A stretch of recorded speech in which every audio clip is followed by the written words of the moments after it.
Zašto su izazovi važni za naš i poslovni i privatni rast i šta je moj najnoviji izazov, to ću podijeliti danas sa vama.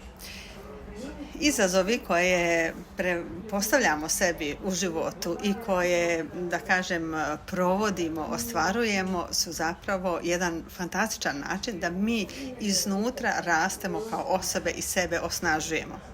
Jer često ono što ja vidim tokom 20 plus godina karijere na različitim pozicijama, što na Balkanu, u regionu, što u inostranstvu, jeste zapravo da nam je ponekada ta unutrašnja snaga mnogo korisnija nego sve diplome, sva stručna znanja koja imamo.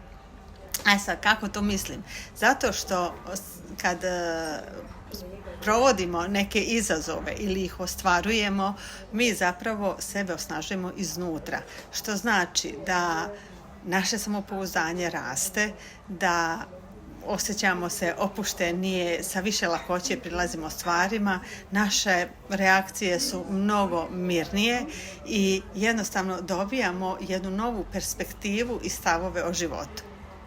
I sad, ako vam nedostaje izazova, evo moj najnoviji može da vam bude inspiracija, a to je zapravo kad sam došla sa godišnjeg odmora, ja sam se aktivno bacila na učenje engleskog jezika, odnosno obnavljanje onoga što sam nekada znala prije mnogo godina. Ja sam engleski naučila na početnom nivou kada sam se preselila u Dansku, međutim kad sam počela da učim danski, ja sam jednostavno se osjetila prepravljeno i sav taj engleski sam potisnula jer sam miješala ta dva jezika. Znači nisam imala neki, da kažeš, talenat super za jezike. I naučila sam naravno da govorim jezik danski, usavršila, radim danas u administraciji, završila sam edukacije i sve to što mi pomaže da živim jedan kvalitetan život u Danskoj. Međutim, engleski sam koristila samo na putovanjima kada da pitam gdje se nešto nalazi, koliko nešto košta, da platim i tako dalje.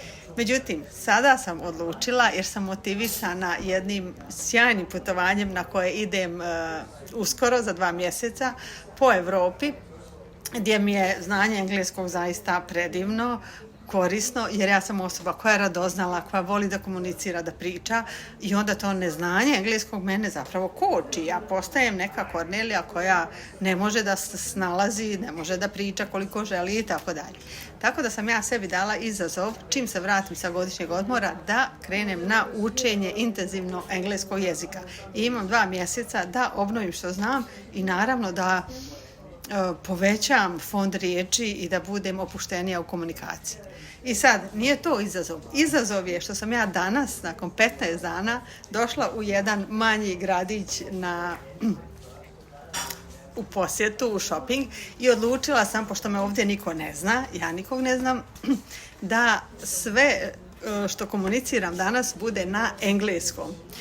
Bila sam u nekoliko prodavnica sa ženskom garderobom, bila sam u prodavnici cipela, tamo sam razgovarala, što možda i ne bi inače, ali sam sebe, da kažem, forsirala da pričam na engleskom.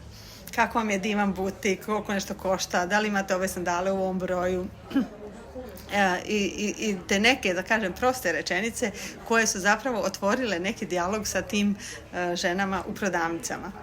Na kraju sam došla i da pojedem u jednom kafiću, sjela sam u baštu i da pojedem nešto, popijem. Tako da sam i tu iskoristila ono što znam, da nešto naručim, kako da se obratim konobaru ljubazno i to je zaista onako jedan moj izlazak iz zone i poznatog i ušuškanosti, iako sam ja jedna osoba koja je prošla svašta, probala svašta. Međutim, ovo je za mene bio zaista veliki danas izazov i zato sam, dok sam u ovoj energiji, željela da ga podijelim sa tobom. Tako da sam to sama sebi napravila i danas sam vrlo zadovoljna sa rezultatima, kako je to sve prošlo. A tek je početak, tek je 15 dana. I zato i za tebe inspiracija, podrška da sama sebi zadaš neki izazov, nešto što ti je važno, nešto što želiš, jer kad je nama nešto važno, kao meni ovaj engleski, da pričam bolje, uskoro na putovanje na koje idem, onda je zaista to je motivacija, kada znam zašto ja to nešto želim.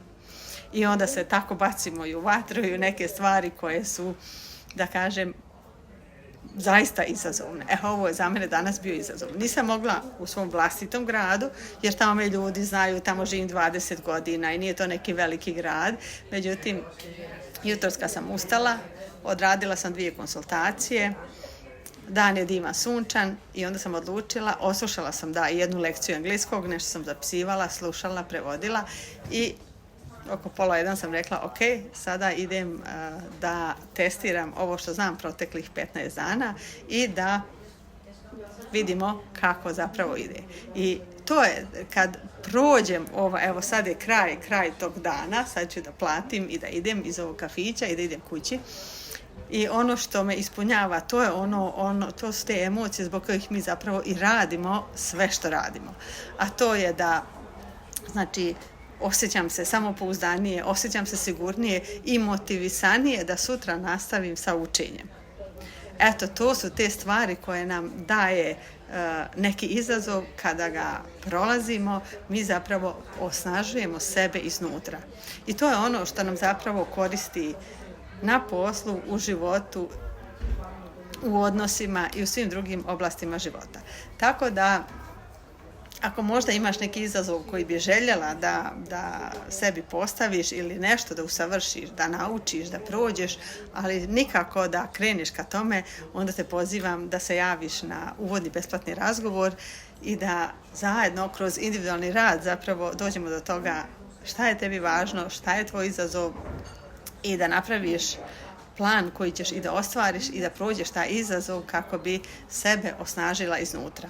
Možda je to nešto na poslu, možda je to učenje nekog jezika, savladavanje nekog programa, šta god da je to, načini postoje, a ja znam kako da te podržim i vodim na tom putu kao tvoj sertifikovani trener za karijeru i mentor. Želim ti ugodan ostatak dana, na linku ispod ili u DM možeš mi pisati za uvodnu besplatnu konsultaciju od pola sata da se upoznamo i vidimo kako ti rad sa mnom može najbolje pomoći za tvoj sljedeći izazov. Ćao!